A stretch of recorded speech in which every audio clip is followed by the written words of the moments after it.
I belong to several horticulture groups on social media. Sometimes I just shake my head at some of the goofy answers that are offered for questions on those sites.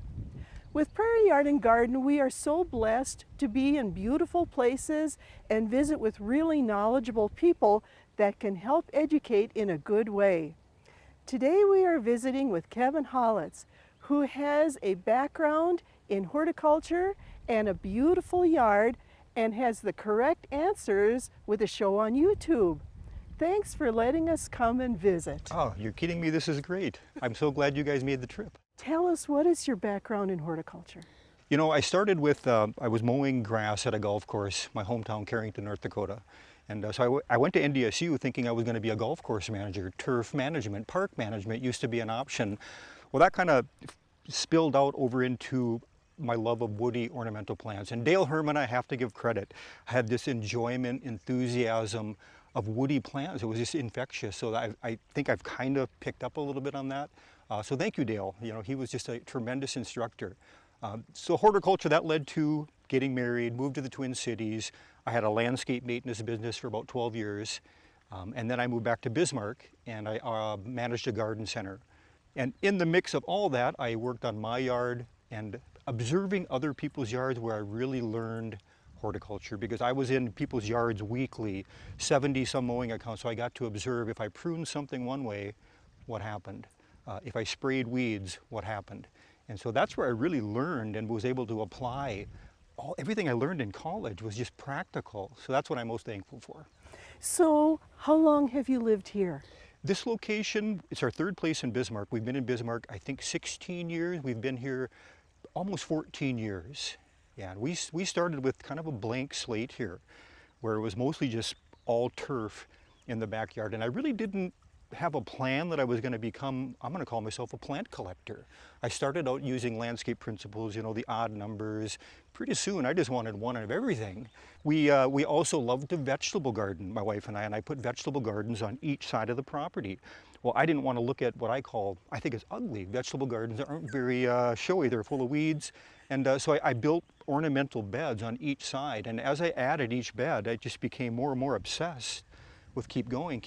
And I'm glad I did, because now that I'm older, I can hopefully sit back and more just enjoy it. Kevin, how big is your property here? We live on 2 acres and probably a little bit more compressed because the large tree row, spruce and green ash that we have takes up part of that space, and then you have to factor in the house. So I would suspect we're gardening and growing our beds on about 1 acre of the total footprint. How did you start? Where and why? Well, when we first moved in, the landscaping that was here, it was curved, the concrete poured edging, very formal, very nice, but I took it all out.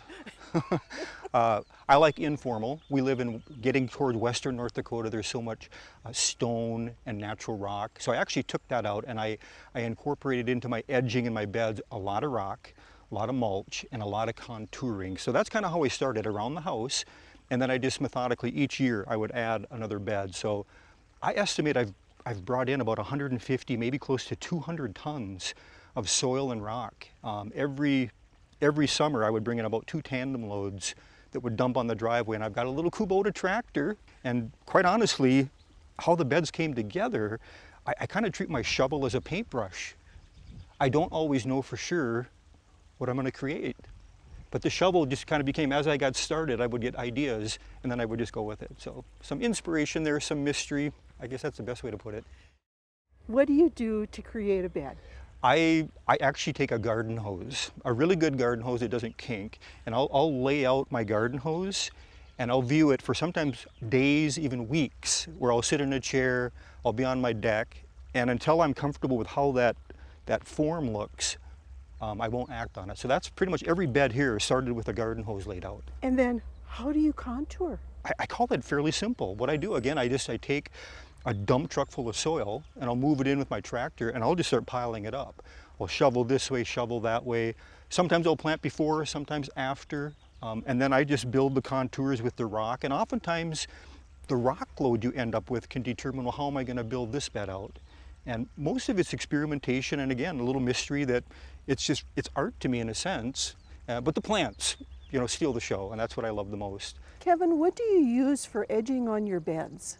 I use a combination of rock and black poly edging. I did start with the idea I was going to use all rock edging.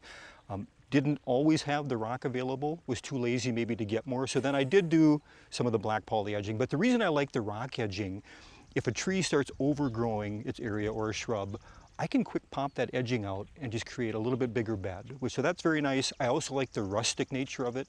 The drawback to using rock, it's hard to get a perfect straight edge. You're going to have that seam, and the grass will kind of work its way through those crevices. You have to have an excellent weed whip to be able to do the trimming. It does take a little bit longer. I'm willing to do those things because I like how rock looks, and I love the contouring and just the extra flavor, if you want to call it that. That's what I love about the rock. So them are the two things I use for edging. Do you use landscape fabric? I don't. The only place I use fabric or poly is around the house where I have maybe a drainage problem. I want to channel the water away. I think, and just over my years of observation in landscapes, even landscapes that had poly under it, fabric under it, it's just a matter of 2 to 3 years. Sediment starts building up and you notice the seeds will start germinating on top. So I thought, why the added cost? And then it was more difficult to create the contouring. Once that poly and fabric's there, now you're limited to what you can do. Also replanting, taking out plants, so much easier just to move that rock. And I think the plants naturalize themselves so much better not having a poly. I'm not saying plants won't live with that poly, they do, but if you've ever taken out a plant that has that poly or fabric, the root system is a lot of it's way towards the top looking for oxygen. So there's some drawbacks, benefits. If you're the type of person that doesn't want to be in your yard doing anything, yeah, go with the poly and the fabric. You'll have a weed-free environment much longer. And then what do you use for mulch?